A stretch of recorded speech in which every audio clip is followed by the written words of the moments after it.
breathe deep. Let the modern world fall away. Whether you are lying in the dark, eyes heavy with sleep, or quietly escaping into the shadows of the past, this moment is yours. We are stepping into the vast, echoing halls of the greatest empire the world has ever seen. From a humble settlement of shepherds shivering beside the Tiber River to the gleaming marble forums that dictated the fate of millions. From legions marching across continents to emperors cloaked in absolute power and crushing paranoia. This is a story over 2,000 years in the making. It is a story of blood and marble, of gods and men, of civilization forged in fire and undone by its own weight. Close your eyes. Let history speak. Before Rome could rise, there was a legend, a myth so deeply rooted in the soil of Italy that no sword could ever cut it free. It begins in the mist-choked shadow of the Palatine Hill. Rhea Silvia, a priestess sworn to chastity, is visited by Mars, the god of war. She bears twin sons, Romulus and Remus. A terrified king orders them cast into the raging currents of the Tiber, but destiny refuses to drown. The river deposits their basket in the shallows, where they are found not by humans, but by a beast. A she-wolf, her fur bristling and breath warm, takes the boys into her den. She nurses them, she keeps them alive. They are raised by shepherds, growing bold and unafraid, unaware that the blood of a war god coils through their veins. When they learn the truth, they return to the wilderness of the 7 hills, burning with ambition to build a city. But Rome was forged in conflict. The brothers argue over where to lay the first stone. The argument ends with blood in the dirt. Remus is killed. Whether by Romulus himself or a follower, the brutal truth remains. One brother lived, one brother ruled. Romulus draws a line in the earth. Cross this, he declares, and die. On April 21, 753 BCE, Rome is born in an act of fratricide. It is a village of mud and palisades, stitched together by outcasts and the violent abduction of the Sabine women. It is a harsh, brutal beginning, but history is listening. For more than 200 years, Rome is ruled by kings. 7 men sit upon the throne, each leaving an indelible scar upon the city. Numa Pompilius, the wise second king, tames the violent populace with religion, shaping the calendar and the will of the gods. Tullus Hostilius glories in conquest, wiping rival cities from the map. Under Etruscan kings, Rome transforms. Servius Tullius builds walls and reorganizes the military, only to be murdered by his own son-in-law. That usurper becomes Rome's final king, Tarquin the Proud. He rules with paranoia, cruelty, and a fist of iron. But his downfall comes not from an invading army, but from a horrific crime. His son brutalizes a noblewoman named Lucretia. Her tragic public suicide ignites a firestorm of outrage. The people, led by Lucius Junius Brutus, rise in fury. The king is expelled. The crown is shattered. From the ashes of the monarchy, a radical, untested idea is born: the Republic. Never again, the Romans vow, will they bow to a king. The Republic is a fragile, magnificent experiment. Power is stripped from one and given to 2 consuls, shadowed by a senate. But the true war is fought within the city walls, a bitter, simmering class war. The wealthy patricians hold all the power, the working plebeians hold all the burden. In 494 BCE, the plebeians do the unthinkable. They walk out. They leave the city defenseless, refusing to fight or work until they are granted rights. They win the creation of the tribunes and later the 12 tables, Rome's first written laws, etched in bronze for all to see. Yet survival is never guaranteed. In 390 BCE, a Gallic horde descends from the north, slaughtering the Roman defenders. Rome is sacked. Its streets are choked with fire and blood. The survivors pay a humiliating ransom in gold. It is a trauma that brands the Roman soul forever. They rebuild their walls. They reform their legions. They swear to the heavens that Rome will never burn again. Rome does not expand through destiny. It expands through the sword. It subdues the Latins, grinds down the fierce Samnites, and repels King Pyrrhus of Epirus, absorbing all of Italy. But across the sea lies a power built on wealth and warships: Carthage. The Punic Wars are a century-long struggle for the mastery of the world. In the First War, Rome, a land power, learns to fight on the sea, bleeding for 20 years to claim Sicily. But the true nightmare arrives in the Second Punic War. Hannibal Barca, a Carthaginian general sworn to a childhood oath of eternal hatred for Rome, does the impossible. He marches an army and elephants over the frozen Alps and descends into Italy like a wrathful god. At Cannae, Hannibal orchestrates a slaughter so absolute that tens of thousands of Roman soldiers are annihilated in a single afternoon. Rome is brought to its knees. But Rome does not surrender, it endures. A brilliant young general, Scipio Africanus, takes the war to Africa, defeating Hannibal at Zama. Decades later, driven by the relentless venom of Cato the Elder, Carthage must be destroyed. Rome initiates the Third Punic War. Carthage is besieged, burned to the ground, its people enslaved, and its civilization erased. In the same year, 146 BCE, Rome crushes Greece. The Mediterranean is no longer a sea of rival powers, it is a Roman lake. Victory brings unimagined wealth, but it rots the republic from the inside out. Gold pours in, but the common citizen starves. The Gracchi brothers, Tiberius and Gaius, try to save the republic by demanding land reform for the poor.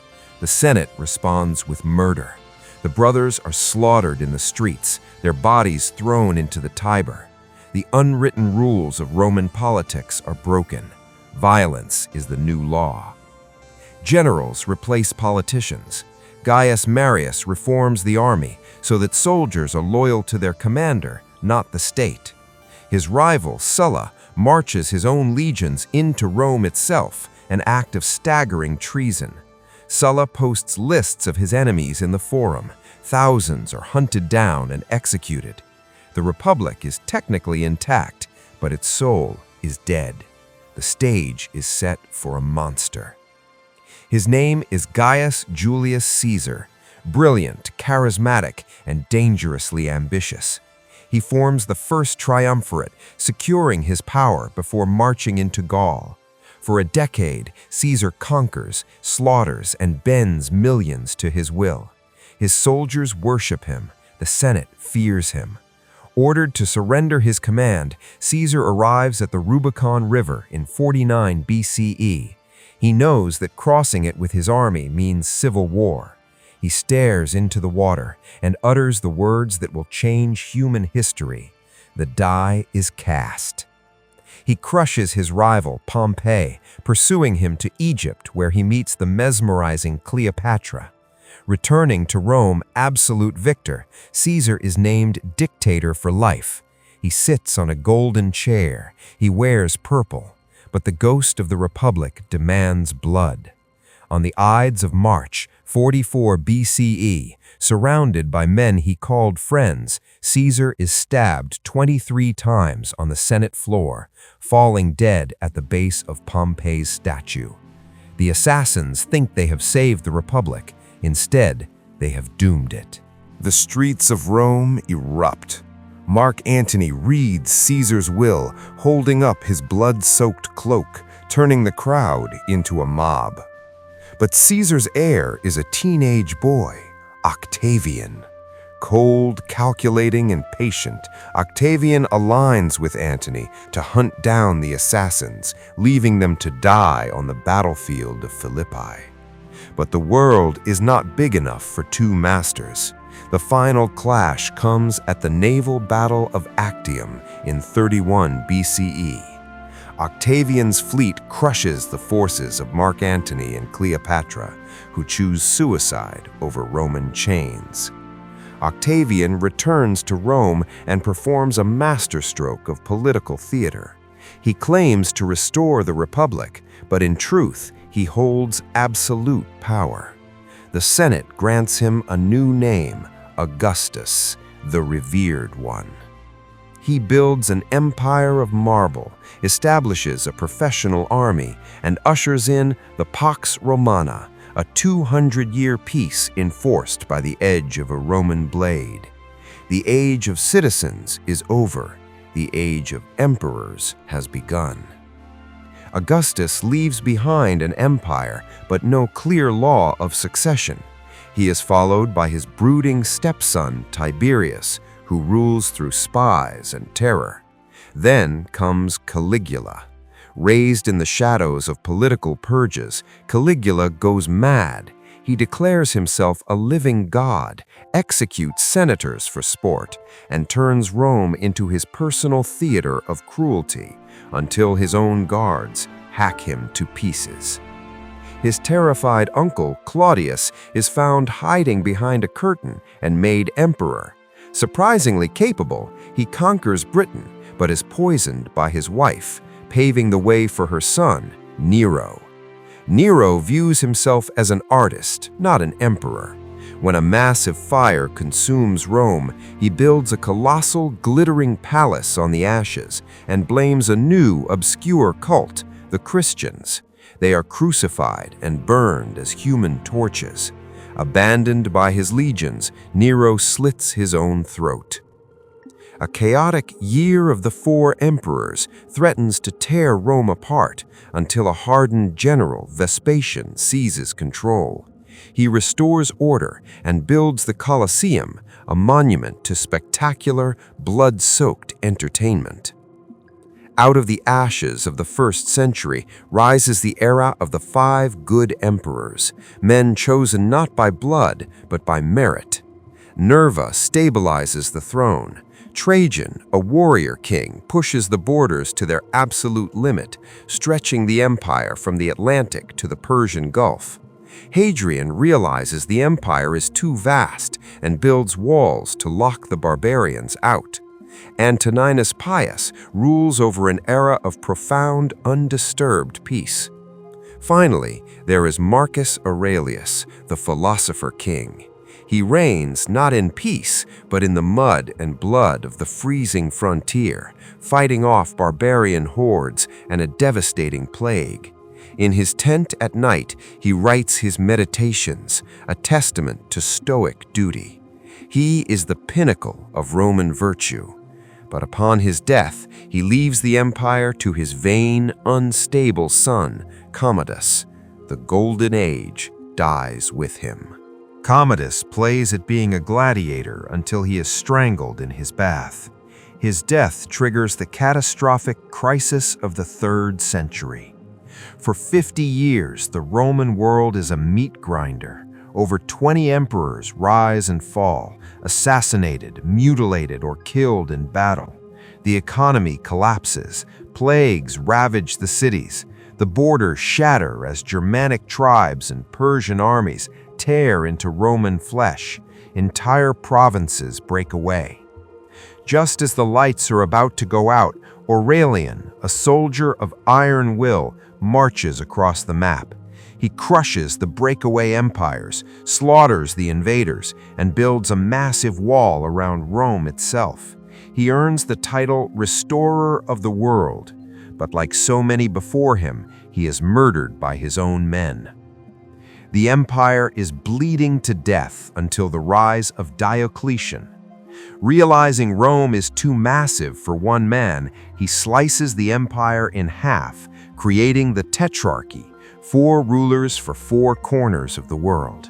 He strips away the illusion of the Republic, demanding to be worshipped as a living God, and launches the most vicious persecution of Christians in history. But you cannot kill a faith with swords. Diocletian retires, and the system collapses into civil war. Out of the carnage rises Constantine. Before a decisive battle, Constantine looks to the sky and sees a vision of a cross. In this sign, conquer. He wins the battle, legalizes Christianity, and changes the trajectory of human history. Recognizing that the West is dying, he moves the capital to the wealthy, defensible East, building a glittering new metropolis, Constantinople. The old gods are abandoned. The empire is baptized. By the late 4th century, the Western Empire is a decaying giant. The legions are filled not with Romans, but with barbarian mercenaries. Pressed by the terrifying horse-riding Huns from the east, desperate Gothic tribes beg to cross the Danube. Roman cruelty turns them from refugees into rebels. At the Battle of Adrianople, the Goths annihilate the Roman army and kill the emperor. The aura of Roman invincibility is shattered. In 410 CE, the unthinkable happens. The Visigoth king Alaric marches to the gates of Rome. The gates are opened. For 3 days, Rome, the eternal city, the master of the world, is sacked. The West fractures into warlord kingdoms. Finally, in 476 CE, a barbarian general named Odoacer marches into Ravenna. He doesn't burn the city. He simply deposes a terrified boy emperor named Romulus Augustulus and sends the imperial crown back to Constantinople. There is no apocalyptic explosion. The Western Roman Empire simply exhales its final breath and fades into the dark. But Rome did not die. In the east, shielded by the impregnable, towering walls of Constantinople, the Roman Empire endures. Under Emperor Justinian in the 6th century, the East strikes back. His brilliant general Belisarius reclaims North Africa and Italy in a storm of fire and vengeance. Justinian builds the Hagia Sophia, a cathedral so magnificent it seems suspended from heaven. But the dream of a reunited Rome is an illusion. Plagues decimate the population. Soon, the explosive rise of Islam sweeps out of the Arabian desert, tearing away Egypt, Syria, and Palestine. Yet Constantinople holds. For centuries, these Eastern Romans, speaking Greek, fighting with devastating Greek fire, and draped in religious mysticism, stand as the bulwark of Christendom. They are the ghost of Rome, surviving through sheer, unyielding stubbornness. But even ghosts fade. By the 11th century, the empire is withering. Then comes the ultimate betrayal, the Fourth Crusade. In 1204, a Christian army from the west turns its greed on Constantinople. They breach the walls, loot the relics, slaughter the citizens, and burn the libraries. The Queen of Cities is gutted by her own brethren. Though the Byzantines eventually reclaim their city, it is a hollowed-out shell. The relentless Ottoman Turks surround them, swallowing the map until nothing is left but the city itself. In the spring of 1453, Sultan Mehmed II unleashes a terrifying bombardment from massive cannons. For 53 days, the last Romans fight desperately on the crumbling walls. On May 29th, the defenses shatter. The last Roman emperor, Constantine XI, strips off his purple regalia, draws his sword, and charges into the breach, never to be seen again.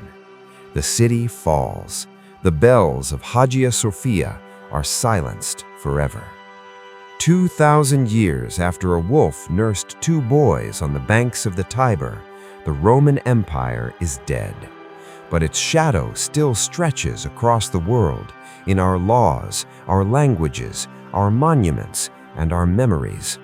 Rome proved that power is fleeting, but the echo of greatness, that lasts forever. Good night.